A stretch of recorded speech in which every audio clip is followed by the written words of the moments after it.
Jadi cukup berbeda, yang baiknya apa nih? Didorong ke depan menjadi pesan pembeda. Jadi given itu nice problem gitu. Tinggal bagaimana kita mengkomunikasikan gitu. Tentunya nomor satu ya kita berpikir besar.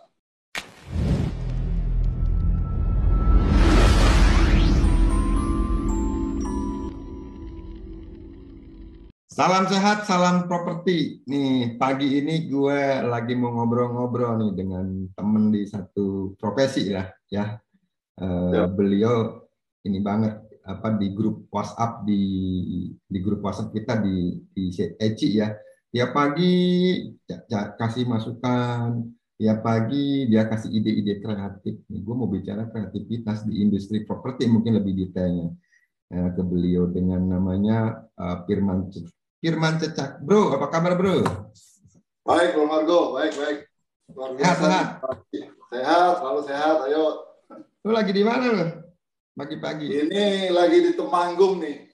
Wih, jauh banget. Temanggung, dingin sebenarnya. Woi, Temanggung ya, jauh ya. Ini lagi Jauh. liburan nih ya.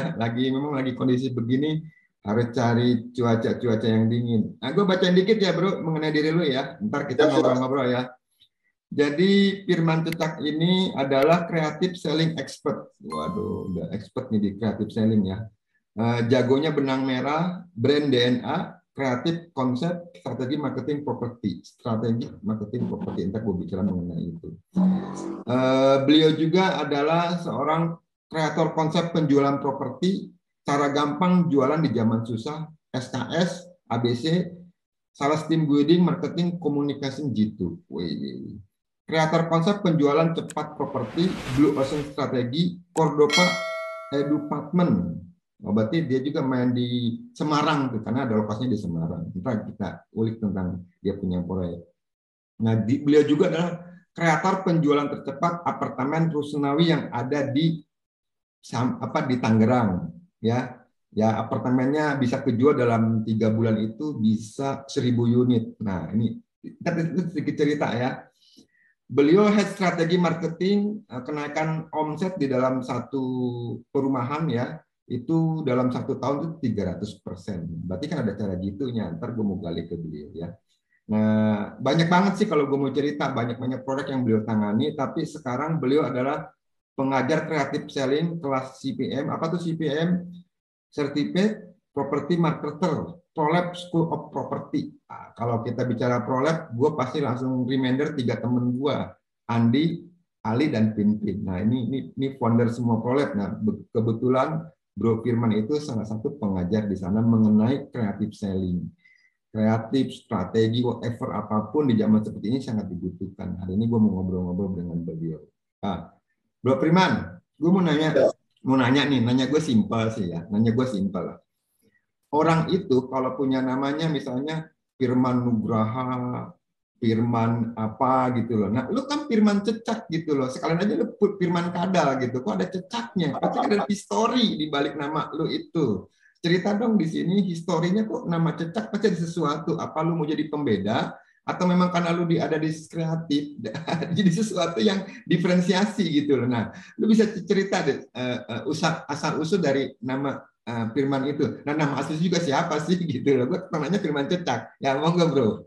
Ya, Bro Margo. Ya, teman-teman semua, nama saya sebenarnya Firman Aryadi Eko Putra. Oh. Nah, sejak SMA, kebetulan SMA saya ini rada unik karena laki semua. Saya dari Pamdiluhur, laki semua, terus kebetulan setiap nama itu ada nama nickname-nya. Nah, nama nickname-nya berdasarkan apa yang dilihat, gitu. Saya seorang pemain basket dulu, dan pemain basket yang lincah dan energik, itu kayak cicak itu kalau lari gitu yang luar biasa, dasarnya itu. Nah, berjalan zaman now sebenarnya teman-teman dan semuanya akhirnya kenal saya dari di kampus ya, namanya Firman Cecak. Jadi ya udahlah, jadi namanya jadi Firman Cecak, dan saya tidak merasa kecil karena Cecak itu sebenarnya menggelikan gitu bagi teman-teman. Tetapi kebalikan, bagi teman-teman lebih mudah ingat dan lebih mudah dekat gitu kan. Nah, zaman now saya merasa beruntung, saya analogikan sebagai cekat dan cakap gitu. Yang it means artinya agility, kelincahan, dan tentunya ya mesti kreatif. Cakep tuh mesti kreatif. Itu aja Pak Margo. Gitu. Jadi cecak itu artinya cekat, dan dan cakep. cakep. Ya, jadi lu waktu SMA disebut sama temen lu karena lu ini ya istilahnya hiperaktif kali ya, Lincah main basketnya, lincah. lincah gitu. Nah, masa kecil lu tuh di Jakarta apa di luar kota? Saya di Jakarta, Jakarta. Di Jakarta. Memang saya di Solo, Oh, lahir di Solo, SD, SMP, SMA di Jakarta. Jakarta. Nah, Terus semua. sedikit cerita dong kisah hidup lu dari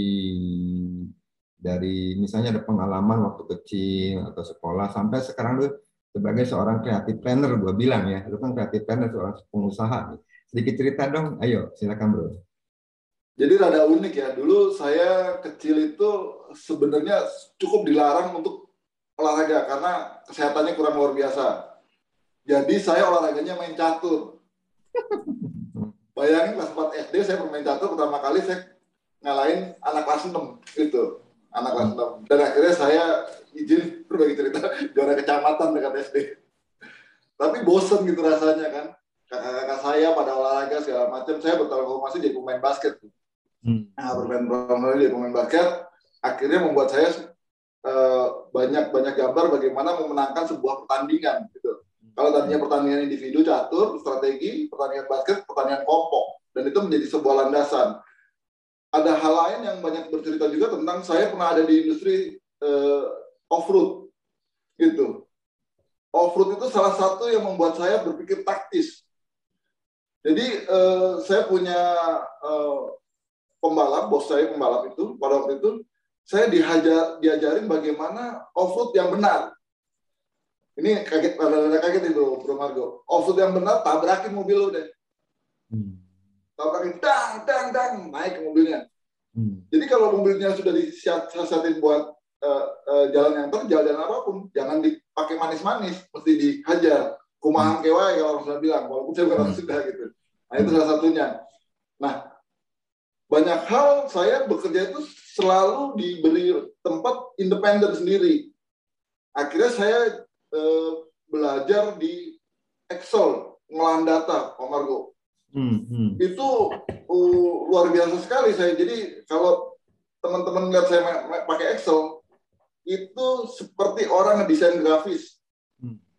Jadi Excel itu bisa yang itu bukan sesuatu hal yang gitu, yang scroll up apa sih ini enggak saya begitu.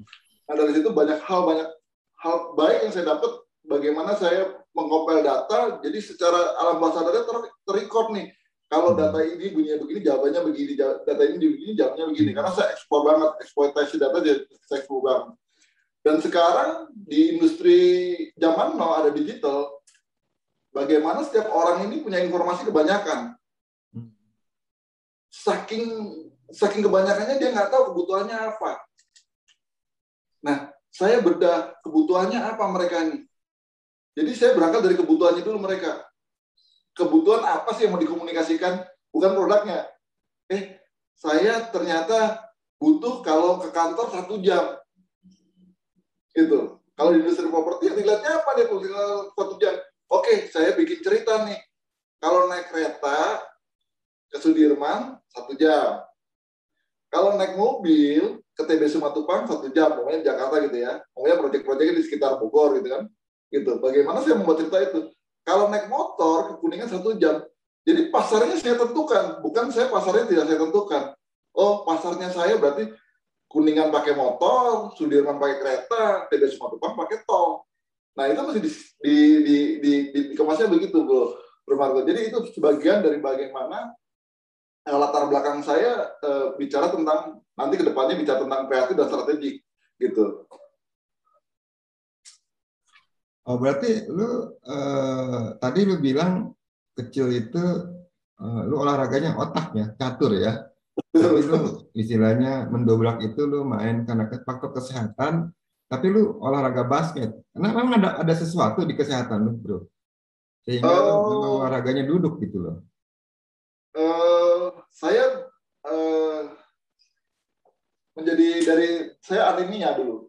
Jadi nggak boleh banyak gerak gitu. Tapi setelah banyak gerak ternyata hilang. Gitu. Sampai sekarang saya jujur, saya bukan orang yang suka konsumsi obat. Gitu. Kalau sakit ya udah istirahat, makan banyak udah selesai tidur. Atau tetap itu gitu. Tapi setelah lu basket terus lu ekstrim juga lu ke off road ya. Jadi off road lu bisa mendapatkan filosofi hidup ya di off road itu ya. Iya, tentunya begitu. Jadi secara secara teknikal ya.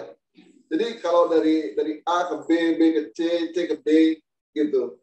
Kira-kira kalau B-nya ternyata jurang, bisa lompatin nggak? Oh iya. Lu cari caranya lompatinya kalau B-nya Hmm. jurang.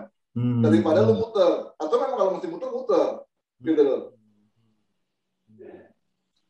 Oke, oke. Menarik juga loh perjalanan hidup lo ya dari kecil lu sekarang menjadi istilahnya expert lah di industri apa pemasaran ya, ya bro. Nah, gue mau tanya ke lu. Tadi lu kan bicara mengenai mungkin kita akan kupas di tengah-tengah lah kebutuhan dan pasar gitu. Nah, pertanyaan gue simpel ya. Ada pengalaman menarik ya, ada titik nadir terbawah nggak yang bisa di-sharing di sini waktu lu mungkin lagi namanya orang tuh lagi down, lu lagi hopeless atau di sisi di mana lu udah nggak ada harapan tapi lu bisa tumbuh gitu, bisa menyemangati gitu, atau lu bisa grow up atau setidaknya lu ada passion dalam diri lu untuk bisa bangkit. Nah, ada nggak bro pengalaman yang sampai saat ini sampai sekarang lu hidup ya, lu bisa ada maknanya nih bisa di-sharing di sini. Coba sedikit gue cerita. Jadi banyak hal baik saya dapetin dari sebuah proses pembelajaran. Berjalan itu saya orang achiever-nya gampang, gitu. Cuman suka berpuas diri, gitu kan. Akhirnya dikasih stopan sama Tuhan, gitu kan. Ayo lo, gue tutup lo kunci lo begini, gitu kan. Ternyata di situ saya banyak mereference dari maaf ya nggak spiritual ya, dari kisah-kisah para nabi, gitu kan. Terutama kisah Nabi Yusuf, yang dimana dia didera dengan segala sesuatunya yang notabene sebenarnya dia nggak salah gitu kan. Tetapi dalam proses itu dia belajar gitu kan. Dalam proses itu belajar. Nah seperti saat ini pandemi ini kan kita didera gitu. Kalau kita nggak cepat dan tangkap ya kita nggak belajar. Ya udah begini aja kalah gitu. Tetapi sesuatu hal harapan pasti diberikan sama Tuhan gitu kan. Selama kita bersiap gitu ya, bersiap untuk raih kepantasan gitu kan. Itu yang saya banyak belajar dari itu. Nah, di situ saya selalu tahu titik di mana saya untuk time for belajar gitu. Jadi saya berhenti belajar, seret gitu. Dan itu saya maksimal pada waktu belajar. Jadi saya tutup kuping, orang lain sudah dapat pengharapan-pengharapan baru, tapi saya melihat bahwa saya ada satu format yang mesti saya lengkapin gitu. Jadi saya mesti kejarin gitu. Jadi mesti kayak industri kreatif itu, oh ternyata sebenarnya kalau boleh tahu teman-teman nanti kita cerita bahwa industri kreatif itu cuman bagaimana kita tadi seperti saya cerita melompati setiap lubang gitu. Jadi dari alamnya apa yang membuat tidak bisa tersolusikan, ternyata ada ban bocor gitu. Tetapi kita sudah ganti sepeda baru padahal cuma ban bocor gitu kan. Nah, ban bocor juga ada dua nih. Bannya apa nih? Tambal ban karet atau tubeless.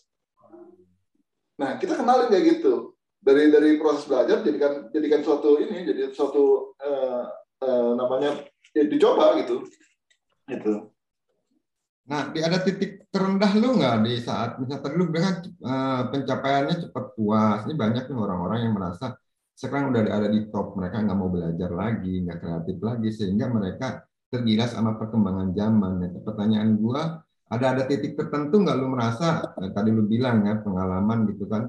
Nah, gue di titik ini ternyata gue salah nih, terus karena gue ngambil satu keputusan yang memang kurang elegan, tapi setelah gue relaksasi atau setelah gue berpikir ternyata ini bisa meningkatkan apa ya pertumbuhan hidup lo gitu loh. Mungkin di masa sekolah mungkin atau di masa lu kerja deh. Masa bagaimana mengembangkan diri kan memang ada sesuatu hal karena banyaknya pengalaman menjadi sesuatu luar biasa gitu. Saya pernah titik terendah. Titik terendah itu yang membuat saya akhirnya sangat kenali. Saya nggak cerita ya karena memang saya nggak cerita titik terendah. Yang akhirnya membuat saya belajar dan bantu banyak orang gitu, bantu orang lain. Ini loh seperti ini loh gitu. Dan itu pasti gitu. Tetapi pembelajaran itu menjadi sebuah bagian dari algoritma saya gitu. Saya nggak bisa bicara seperti ini kalau saya nggak pernah mengalami titik terendah yang seperti Bro Margo gitu. Dalam sebuah pencapaian-pencapaian yang seperti hingar-bingarnya tadi, saya ada salah satu bagian saya menjadi seorang entertainer jadi bagian, menjadi sebuah produser gitu, ya dalam sesuatu yang luar biasa, ya akhirnya saya nggak menjagakan diri saya gitu. Dan akhirnya saya dikasih jawaban sama Tuhan, ayo lu belajar. Habis itu belajar, mulai lagi dari nol gitu. Berarti sempat habis juga dong ya? Lu sempat drop juga ya? Ya sempat drop habis. Tapi lu karena lu orangnya pembelajar, lu mau tahu, makanya ada namanya pembeda dan pembeda apa tuh tadi gue tanya deh ya, gue tanya ke situ. Jadi lu tetap bangkit lagi. Makanya salah satu seorang apa menurut gue nih salah satu kunci seorang entrepreneur itu seorang pengusaha yang sukses itu kalau jatuh bangkit lagi gitu. Ini adalah pengalaman hidup ya. Jadi ini dari Bro Firman juga pernah habis kali bilang itu dia bangkit lagi. Kenapa? Kuncinya dari bilang mau banyak belajar. Itu keren. Nah, tadi kan gue sebutin nih CV lu nih banyak proyek-proyek yang udah berhasil. Ada yang lu jualan 1.000 unit, ada yang dalam setahun lu naik 300% ya. Nah, lu kasih ini dong, cerita dong proyek-proyek mana aja yang berhasil dengan metode-metode seperti apa lu bisa meningkatkan si proyek, tentunya developer ya, karena lu kan penjualan properti ya, yang bisa meningkatkan omset itu lebih tinggi. Karena menurut gua nih saat ini nih, mungkin yang nonton YouTube gua ini perlu kreatif nih di saat seperti ini, perlu ide karena banyak penjualan properti ya, khususnya yang primary market mungkin lagi down juga, mereka lagi bingung. Nah, lu bisa cerita dong pengalaman hidup lu yang mengenai proyek-proyek yang lu berhasil dipasarkan dan idenya seperti apa nih? Ayo bro. Jadi tadi saya cerita kembali latar belakang saya. Tadi saya seorang sebenarnya lumayan mahir di Excel, gitu. Dan pada waktu saya di Agung Podomoro, saya kebetulan dikasih kesempatan baik untuk bereksplorasi. Mungkin di Podomoro ada satu orang yang bisa pindah jurusan dari keuangan, dari administrasi, dari marketing, terus ada supporting IT-nya, segala sesuatunya. Itu cuma namanya Firman Cecak. Dan dalam tanda kutip dikasih keleluasaan sama bosnya. Karena menurut itu saya bisa membuat data yang dia tinggal ngingkarin doang nih. Ini loh yang saya butuhkan. Nah gitu.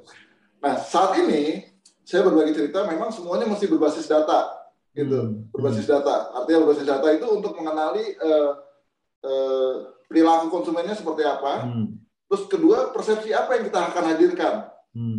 Gitu.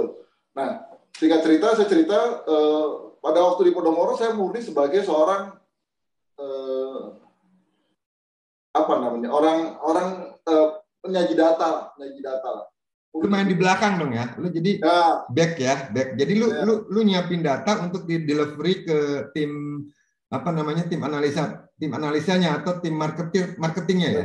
Tim marketingnya, jadi dari tim marketingnya gitu. Nah bergerak saya pindah nih, saya mesti mengkonversi nih. Kayaknya setiap saya bikin sesuatu yang baik, yang untung salesnya untung marketingnya karena ada komisinya. Nah saya konversi itu menjadi seorang sempat jadi agen koordinator juga, terus menjadi ini. Nah, akhirnya saya diajak bos saya pindah ke Modern Land gitu. Nah, pertama kali saya lihat sebuah gambar yang bagus sekali itu, Pak Margo. Ternyata sedang tidak kurang luar biasa gitu. Banyak hal mesti disikapi itu. Nah, menariknya pada waktu itu CEO-nya mengatakan kita mesti breakthrough gitu. Tapi di satu kondisi breakthrough fundamennya nggak kuat gitu kan. Ya kita kenalin satu-satu tuh, kita bedah satu-satu gitu. Sampai ada momentum. Jadi namanya kesiapan itu mesti kita tetap benahi gitu dalam proses belajar. Karena momentum itu pasti hadir. Jadi serta-merta keberhasilan itu ada momentum yang bertumbuhkan dengan kesiapan. Kalau kita nggak siapin, nah ada momentum namanya rusunami. Tapi pada waktu itu rusunami menjadi luar biasa, untuk Jakarta menjadi pilihan. Nah tempat kami di Tangerang, gimana orang mau beli di Tangerang gitu. Singkat cerita saya bilang, pokoknya kalian jualan produk kami paling cantik. Boleh ibu pilih di Jakarta segala macam dengan pilihannya, produk kami paling cantik, memang paling cantik gitu. Itu membuat memberikan keyakinan ya, breakthrough-nya melalui keyakinan kita tanamkan. Jadi mungkin baru sekali, ibu ini produk ini cantik, ibu kalau nggak beli silakan minggir. Padahal kami sedang tidak luar biasa, tetapi kami melihat produk kami cantik. Jadi rusun kami tercantik sampai saat ini mungkin aja ada di Tangerang itu di Modern.net. Gitu. Nah dari situ menjadi sebuah kepercayaan dari semua teman-teman gitu untuk mengatakan bahwa kita bisa luar biasa dan hasilnya 300%. Jadi strateginya tentunya pertama adalah bagaimana menyikapi data itu seperti apa. Kita mesti jujur, nggak boleh nggak jujur. Terus sumber dayanya lagi kenapa? Terus bagaimana cara mengobatinya sumber dayanya gitu.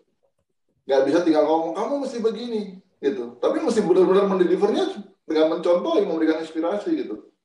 Nah terakhir bagaimana keyakinan itu terbentuk. Keyakinan terbentuk kalau memang lu luar biasa ya mesti luar biasa, jangan nggak sampai luar biasa gitu. Karena semua dilahirkan luar biasa gitu. Itu strategi itu. Nah, berangkat berjalan sebenarnya saya off itu di properti, Pak Margo. Karena saya mau konversi menjadi marketing murni. Saya masuk industri kreatif. Nah, di industri kreatif itu saya juga banyak membuat sesuatu hal gitu. Seperti pada waktu saya bikin Miss Indonesia Earth, saya mesti berhadapan dengan dua putri-putri lain yang lebih luar biasa, Putri Indonesia dan Miss Indonesia. Dan jujur saya nggak menang dengan segala sesuatunya. Gitu. Tetapi kami memposisikan diri kami juga mau eksis dengan mereka seperti apa gitu. Nah, kami mendapat jawaban-jawaban justru unik gitu. Ternyata saya dapat ruang-ruang kolaborasi itu dari perusahaan asing. Niche marketnya. Dan saya fokus di perusahaan asing. Wah, itu langsung awareness-nya tinggi sekali. Setara kita. Nah, itu salah satunya. Terus kedua, saya belajar dari seorang DJ yang 18 tahun. Dia ingin berubah menjadi profesional. Saya lihat, wah nih, DJ ini ngotot. Udah bro, dengerin CD gue katanya. Dan pada saat melihat dia CD-nya, bagus, megah. Nomor 2 apa? Saya cari di Google, ada nggak nama ini? Tidak ada satu referensi pun namanya dia. Bro, bayangin. Ada referensi yang kurang baik gitu. Cuma satu ada referensi yang kurang baik. Tetapi buat saya tanya, kenapa lu ada orang mengatakan lu kurang baik? Dia katakan, gue pelit sama lagu gue. Jadi gue dibilang sombong katanya. Oh oke, gue dapat. Gitu. Nah, dijahit satu-satu bro. Sampai akhirnya kita punya panggung bisa berbarengan dengan top DJ Indonesia.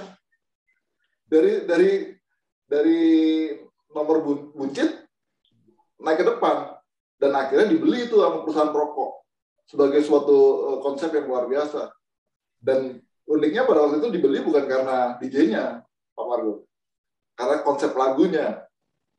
Dan si DJ-nya mesti menerima. Dibeli bahwa ini konsep lagunya. Jadi jual itu kadang-kala bukan produk. Berarti pernah booming dong? Lagu itu pernah booming dong? Tahun 2010 menjadi salah satu, sampai sekarang ya, satu-satunya Indonesian Single DJ Tour. Bayangkan, Indonesian Single DJ Tour. Itu. Oke, namanya DJ Tabla. Ntar gue sudah cari yang kayak gimana tuh, coba sedikit kasih lu reference itunya, nadanya atau ininya. Oh, jadi gini, sebenarnya itu musiknya dangdut bule. Oh, dangdut bule. Jadi memang mesti begini-begini gitu kan. Ya. Beatnya main beat ya. Beatnya cepat gitu. Cuman masih dikenalin, dia nggak bisa main di tempat-tempat kecil. Dia cuma bisa main di klub yang besar. Di klub yang besar, bagaimana orang-orang bisa datang ke klub yang besar? Iya. Gitu. Dulu zamannya Twitter. Twitter kita hack tuh followernya. Kalau sekarang Instagram. Twitter saya hack tuh followernya. Saya format jadi SMS blasting, jadi Twitter blasting. Kalau sekarang dibilang spamming. Kalau dulu masih sah-sah aja gitu. Lu kena lu kalau gitu lu. Sekarang udah nggak ada kan. Iya. Dulu seperti SMS bro. Jadi kalau gue mention ke orang seperti diundang gitu. Orang bahagia. 2010 belum kayak sekarang kan tinggal WA blast. Dulu kan WA mungkin masih zamannya BBM ya. Ya BBM dulu. Gitu. Nah banyak hal kayak gitu. Iya, jadi lu tuh ternyata di Agung Podomoro lu sukses juga ya. Lu behind the scene lah ya, lu bagian orang belakang deh ya.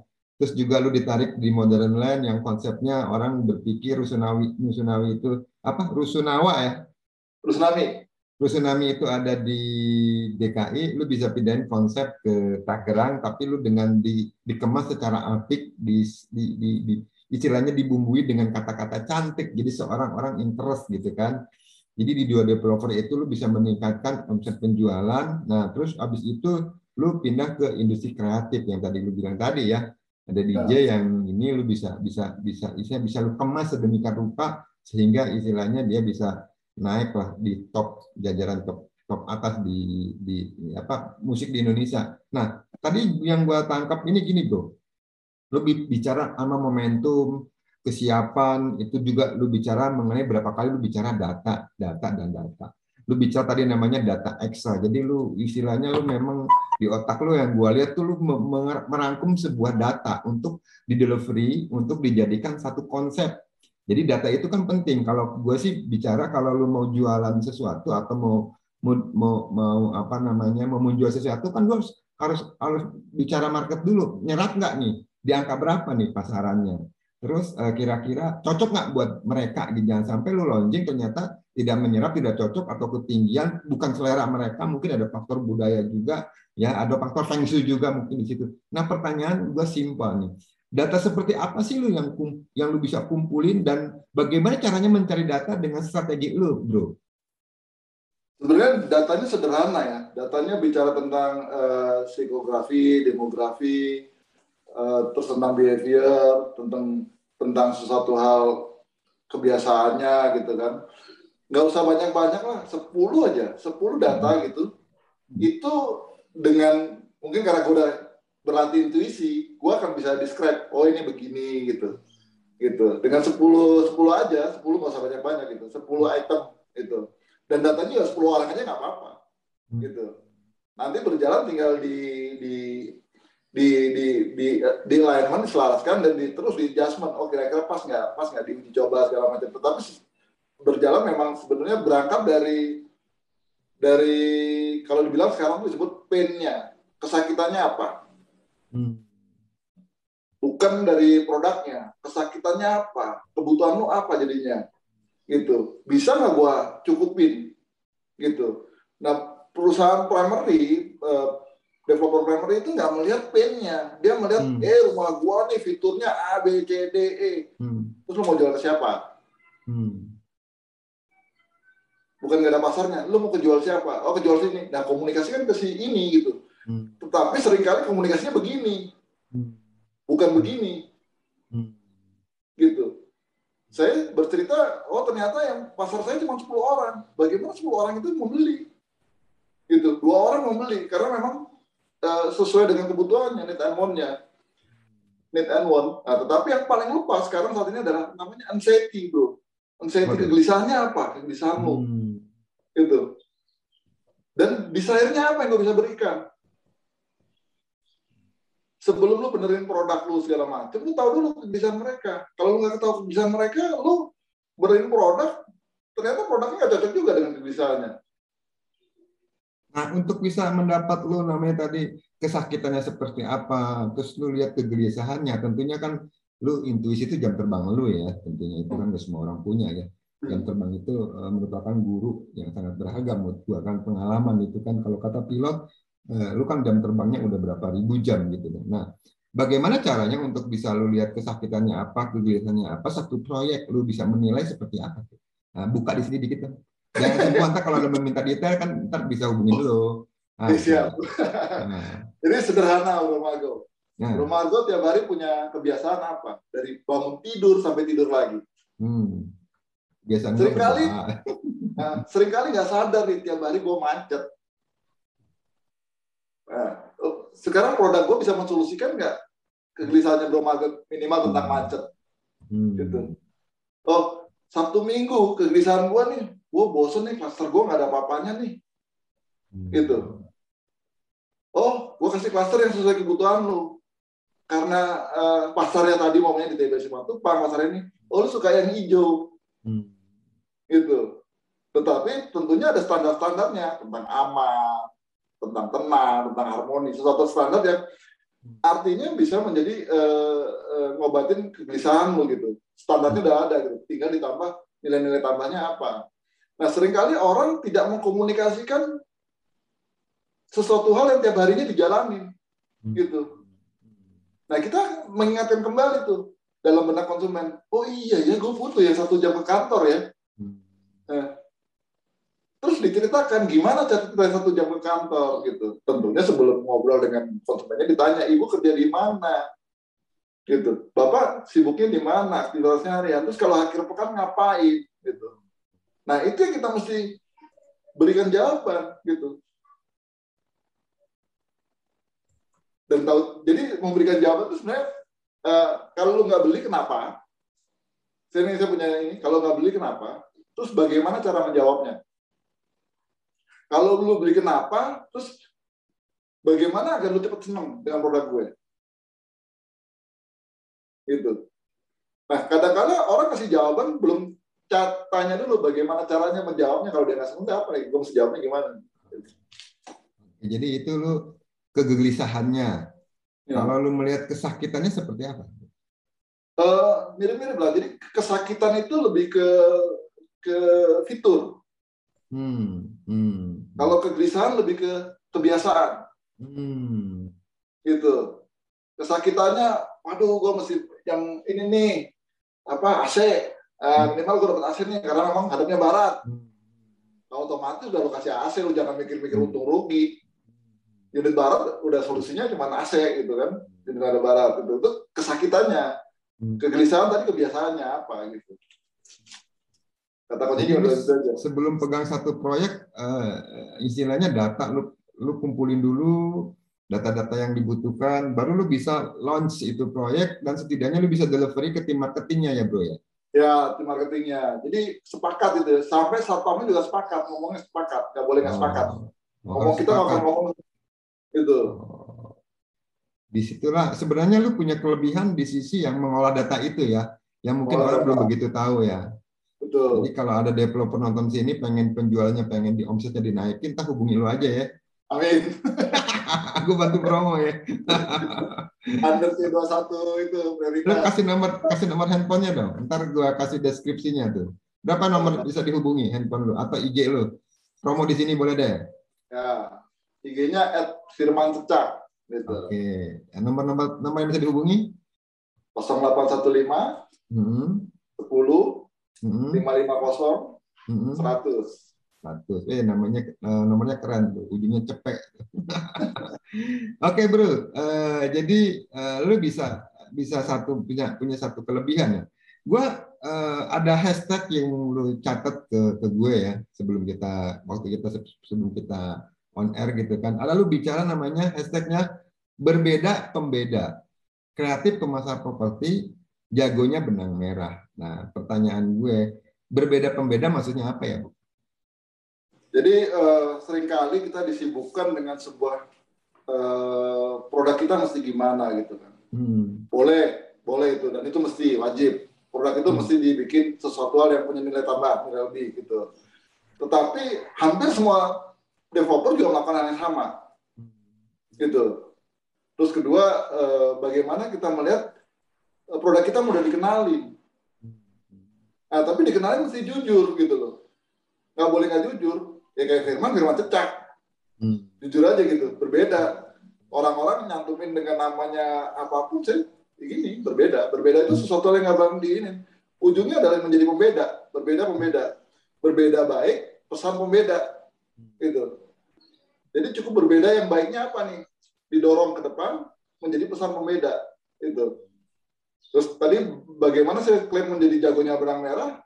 Karena basically tadi bicara tentang sesuatu hal membedah, nomor satu adalah clear banget mengenai data. Gitu. Data ya. Kembali lagi ke data lu ya. Memang lu jagonya data ya? Sebenarnya ada data ada dua. Nah, gimana tuh? Coba cerita. Data secara numerik itu benar-benar angka segala macam. Kedua, alam semestanya ngomong apa?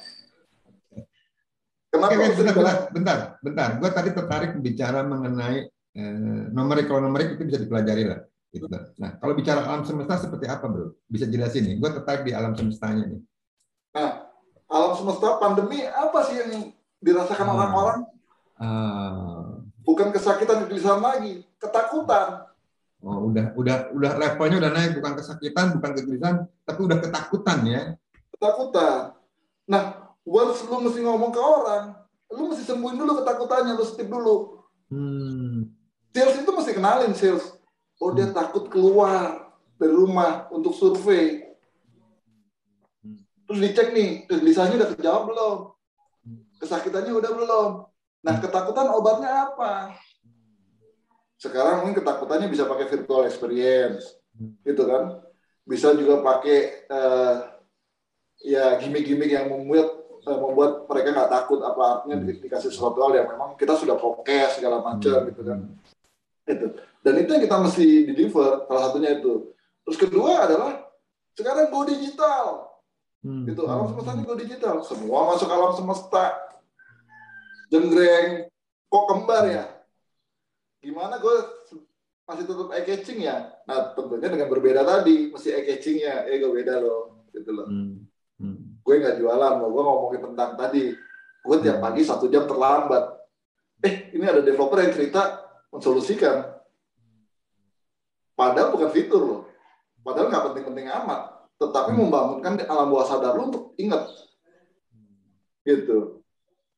Nah, terakhir developer ini bedah habis siapa ya, bro? Aduh. Nah, dikit aja, ntar kalau bedah habis hubungin lu dong. Ini kan ilmu, data kan lu kalau buka kan sekarang kan sebenarnya, sorry nih gue ngomong dikit ya, sumber daya alam itu kan merupakan sesuatu yang sangat berharga. Tapi sekarang kalau menurut gue kalah sama orang punya data, bro.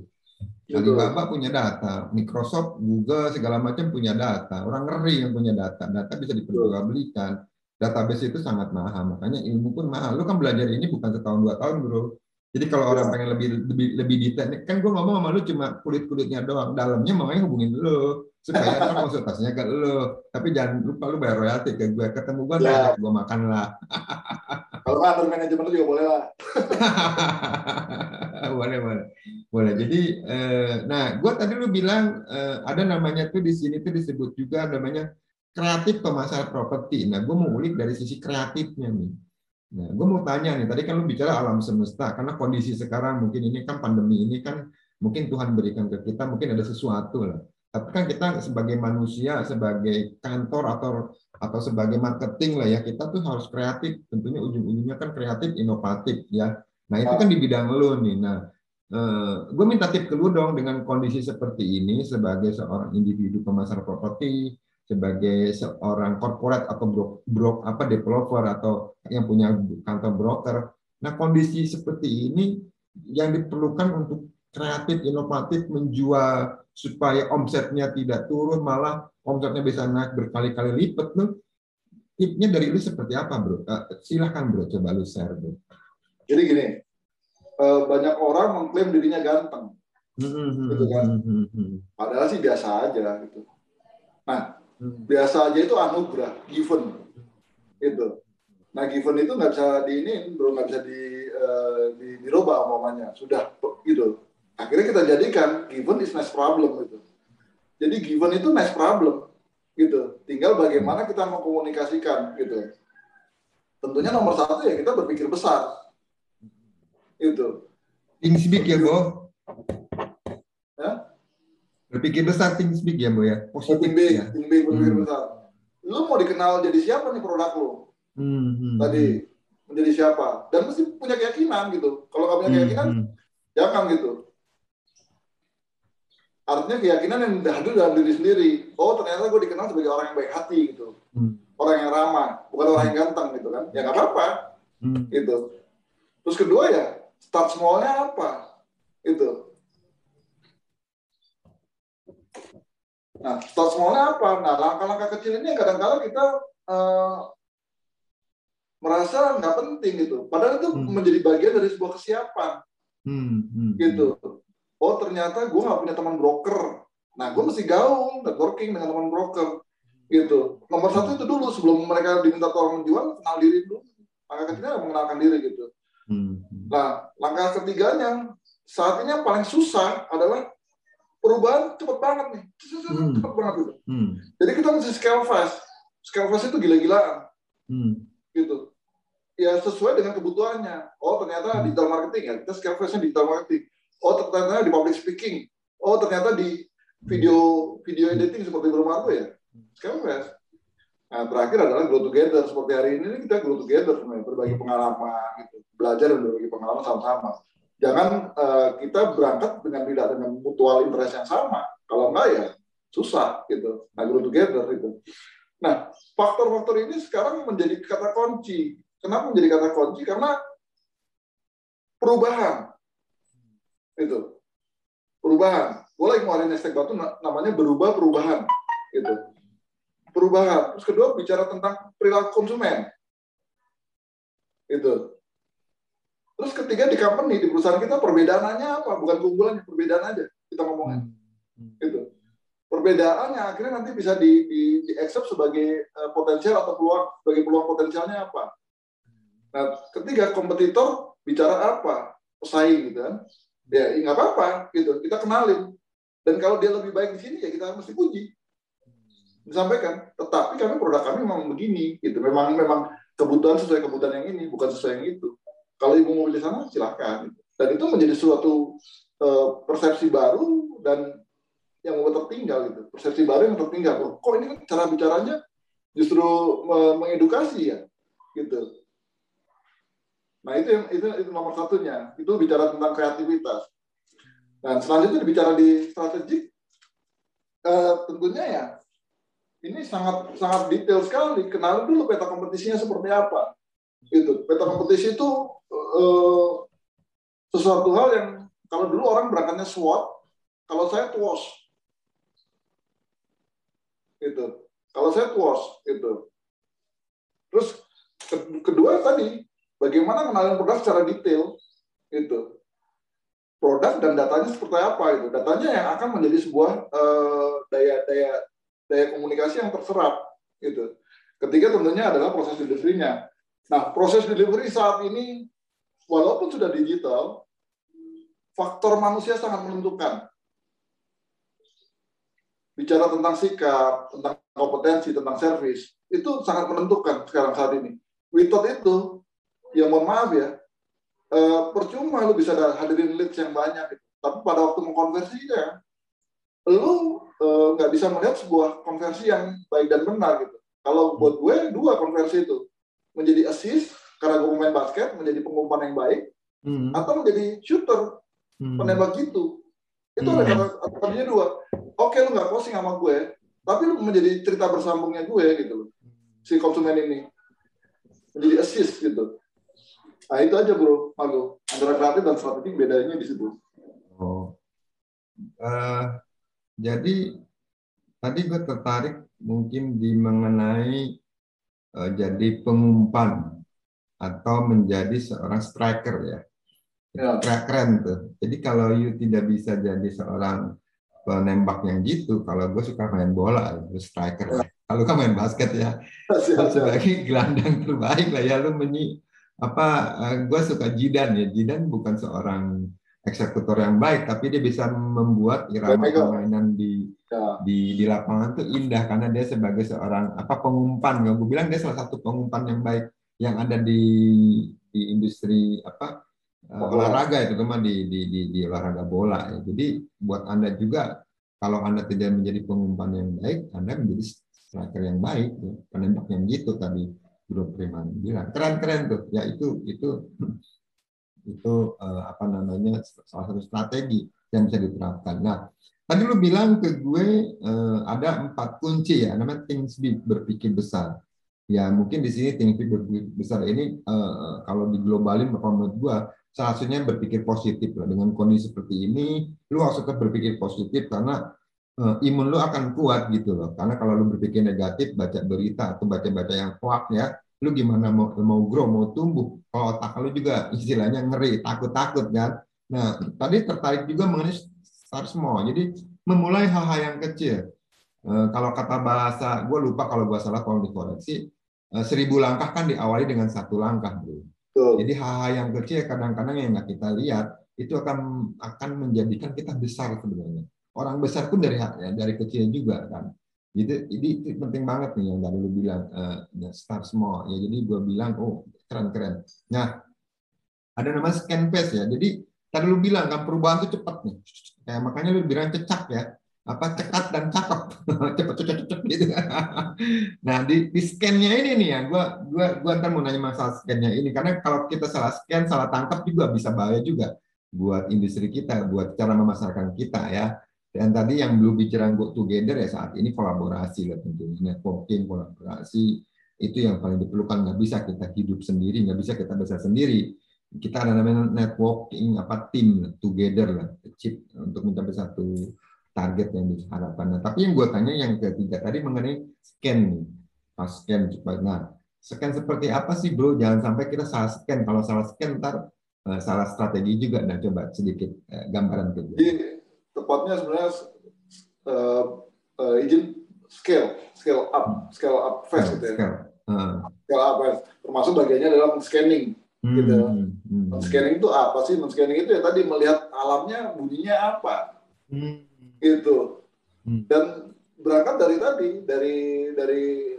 alamnya tadi ada alam yang memang nggak bisa dirubah seperti kondisi COVID, kondisi ya kita masih digital, kita mesti pasarnya baru ada milenial gitu. Nah kita mesti scanning tuh. Kita mau ngomongnya di mana nih, gitu kan? Nah di mana? Nah, begitu kita scan kita coba lihat nih bedah how to delivernya gitu kan. Oh ternyata gue cukup gue ngomong gitu. Cukup gue ngomong bahwa produk gue menang aman untung gitu. Kalau 3 kata gitu menang aman untung. Menang kenapa? Karena memang dijamin deliverynya aman karena apa? Pembangunannya surat-suratnya sudah dibagi SHM. Untungnya karena apa? Ya untungnya karena memang dengan segala sesuatunya untuk secara investasinya, untuk secara itunya gitu. Nah kadang-kadang kita mesti jeli untuk lihat itunya gitu. Kalau bicara tadi scan gitu. Tapi scan skill sama scale up ya. Gitu. Tapi di kata ujungnya adalah scale up fast. Tadi lu berapa kali ngomong yaitu alam universe ya, alam semesta. Berarti bicaranya kalau menurut gua tuh ada namanya tuh main apa ya namanya insting juga ya. Jadi kembali lagi ke jam terbang. Nah, kalau kita bicara alam, bicara how to, bicara menang, aman dan untung. Nah, sekarang kan siapa sih yang nggak mau menang? Siapa sih nggak mau aman? Karena keamanan itu salah satu kunci ya. Orang kalau mau beli juga pengennya aman juga gitu. Aman dan arti kata mungkin penjabarannya banyak ya. Salah satunya ya delivery-nya tuh di on time gitu loh. Aman tuh mungkin lingkungannya juga nyaman, accessibility bla bla banyak banget. Nah, kalau bicara terakhir mengenai untung ya, untung seperti apa yang bisa di delivery? Mutunya seperti apa, bro? Gua tanya dulu. Jadi kadangkala kita tidak melihat bahwa kebutuhan konsumen atau tadi desire-nya, harapan konsumen itu sebenarnya sederhana gitu. Tadi kayak dia nggak saya gampang. Dia cuma butuh 1 jam ke kantor udah gitu aja. Gitu. Itu keuntungan yang intangible gitu. Gitu. Tetapi kita ngomonginnya untungnya di fitur terus. Gitu. Ya fitur udah menjadi salah satu fundament di pengembangan produk. Terus kedua, untung secara customer tentunya ya apakah asset manajemennya baik kayak segala macam lainnya itu sudah menjadi based on dari produk gitu jadi ada dua, ada namanya produk, ada nilai. Nah gue lebih senang berbagi untung di secara nilai. Value ya, value yang diberikan ya bro. Value yang diberikan. Nah kebanyakan orang value-nya tetap di produk. Bukan di kebiasaannya. Jadi sorry bro, gue potong. Value yang diberikan tapi nggak kelihatan, tapi bisa dirasakan ya bro. Nah, gitu. Nah, gue sebutnya itu cerita baik. Oh, lu brandingnya cerita baik ya? Ya, gitu, cerita baik gitu.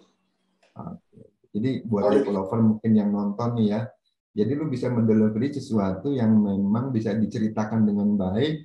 Jadi yang nggak kelihatan benefitnya, lu bukan hanya bicara value, value-nya keuntungan, fasilitas whatever, tapi ada yang sesuatu yang dirasakan sama si customer, maka si customer akan menjadi, menurut gua nih, akan menjadikan bahasa marketing yang baik karena dia akan bicara.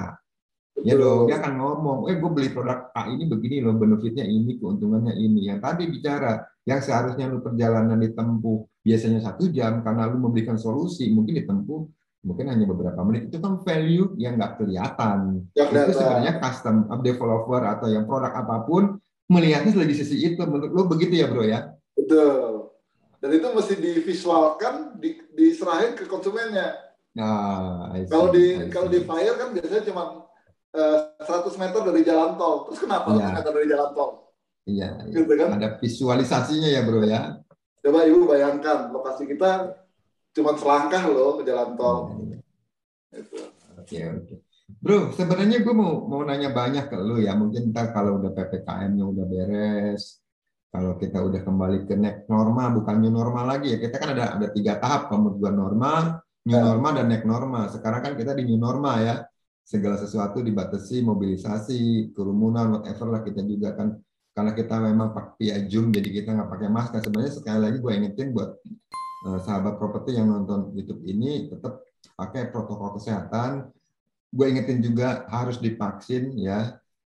Karena kenapa ya, kita yuk sama-sama menjaga supaya Indonesia itu tetap tangguh, kalau kata bahasa kemerdekaannya ya, tetap tumbuh gitu kan. Dan sekali lagi kalau memang YouTube ini bisa bermanfaat, berguna, dan bisa memberikan apa value tadi bilang Bro Priman, ya gue sih berharap bisa di-like, di-share, di-subscribe supaya gue lebih seneng ngobrol-ngobrol dengan orang-orang yang ada di industri properti, khususnya umumnya mungkin buat industri kreatif lainnya, ya bisa lah dibunyikan loncengnya supaya gue semangat. Nah, bro, pertanyaan terakhir dari gue simpel sih bro. Pertanyaan gue sih simpel terakhir ke lu ya.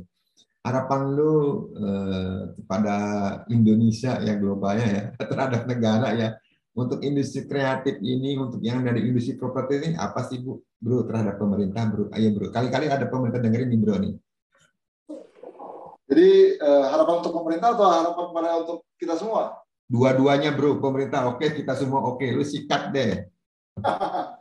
Jadi melihatnya gini ya, bahwa sesungguhnya bercerita tentang kebangsaan ya, kebangsaan tuh bahwa Indonesia tuh kita kenali sebagai sesuatu hal yang berbeda kan, suku bangsa segala macam, terus terpisah-pisah dari beberapa pulau gitu kan. Tetapi message-nya kan satu, adalah membangun NKRI ya, membangun NKRI gitu kan. Artinya berbeda tapi satu gitu, bersatu gitu. Nah, sekarang berkelanjutan sudah disiapkan oleh pemimpin kita sekarang Pak Jokowi, adanya infrastruktur. Oh, ini dua-dua nih, ada kata kunci dua nih buat pengusaha developer nih, gitu. Positif buat lokal, daerah, tidak positif buat Jakarta. Gitu. Maksud lu coba jabarin.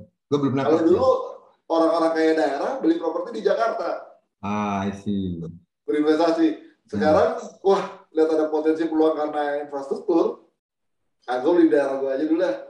Kalau masih ada yang cantik-cantik banget di Jakarta, oke deh ya gitu. Oke gitu.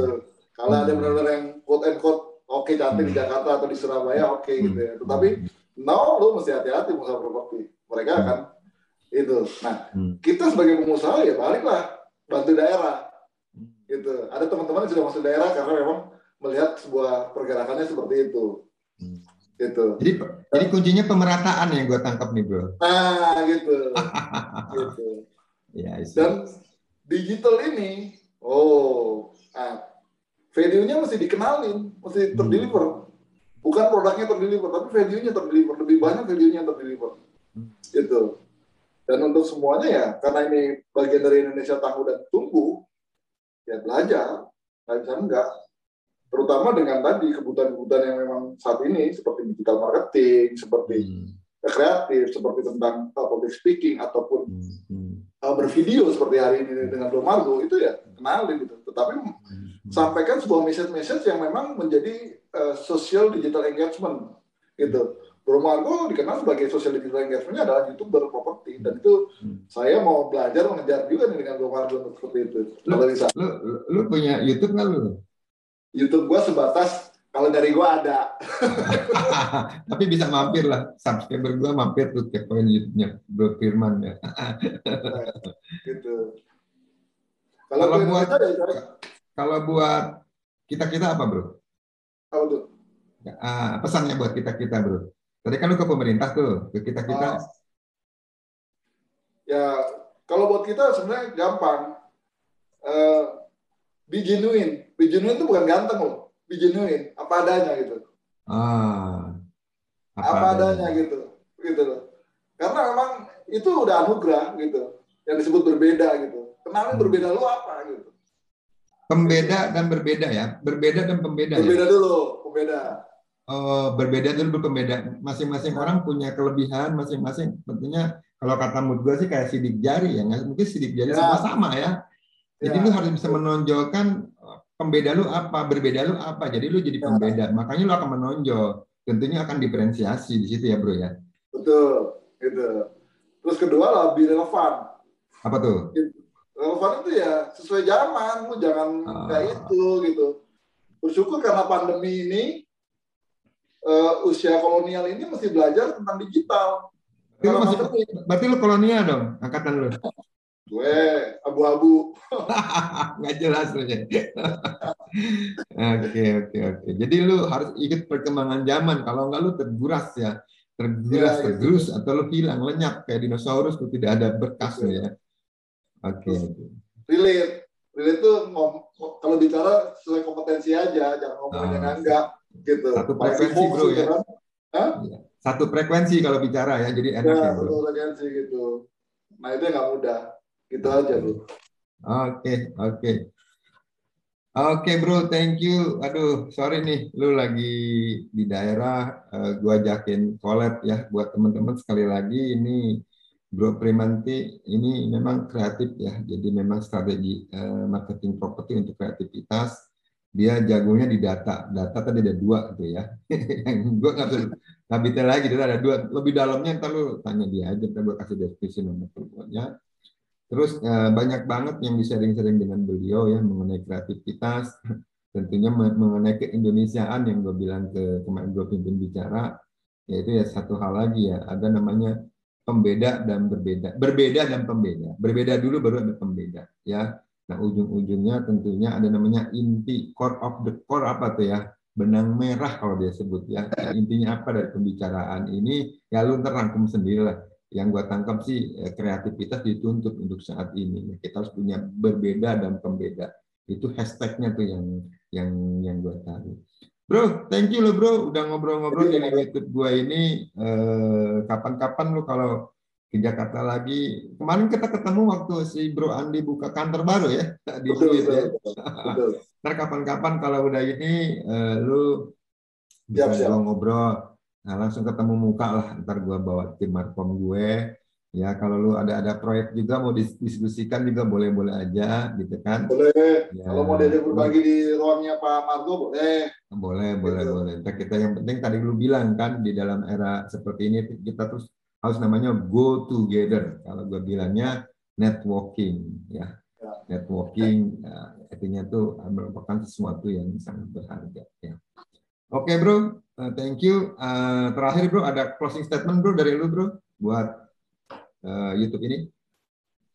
Teman-teman, terima kasih boleh hadir di YouTube-nya Bro Margo. Saya jujur pertama kali saya lihat menginspirasi karena sahabat baik saya pada waktu itu Pak William di Semarang.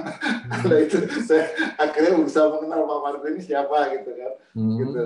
Dan memang prosesnya kalau mau menjadi sesuatu hal seperti Pak Margo punya konten yang genuine, bicara tentang properti yang apa adanya gitu ya, tentang potensinya, tentang peluangnya, dan apa adanya yang nggak mengada-ngada. Menurut kita mesti sama-sama belajar gitu, terus belajar dan mengisi gitu. Makasih Pak Margo untuk ininya, teman-teman semua. Ayo kita terus bertumbuh agar menjadi bagian Indonesia tangguh. Oke, terima kasih. Sama-sama terus bertumbuh agar menjadi Indonesia tangguh. Wah, ini headline-nya tahun 2021 70 tahun kemerdekaan kita. Thank you teman-teman sahabat properti yang nonton di YouTube ini. Terakhir saya bilang salam sehat, salam properti.